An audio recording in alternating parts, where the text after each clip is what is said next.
ഇല്ലീഗലായിട്ട് അവിടെ താമസിക്കുന്നവർക്ക് ജോലി കൊടുക്കുന്ന എംപ്ലോയർ.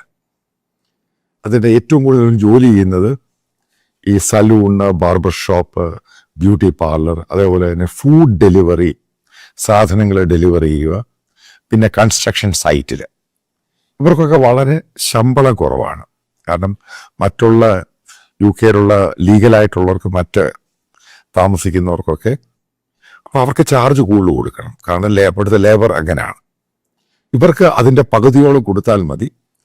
പക്ഷേ പിന്നീട് അവരിത് ഉപയോഗിച്ച് ജീവിക്കുകയും അവിടെ വളരെയധികം അവർക്കിഷ്ടമുള്ള രീതിയിൽ ഇസ്ലാമിക രീതിയിലും ഇസ്ലാമിക രാജ്യമാക്കാൻ കൊണ്ടുപോകുന്നതെന്നാണ് UK അഡ്മിനിസ്ട്രേഷനെ കോട്ട് ചെയ്തുകൊണ്ട് ടെലഗ്രാഫ് പത്രം റിപ്പോർട്ട് ചെയ്യുന്നത്.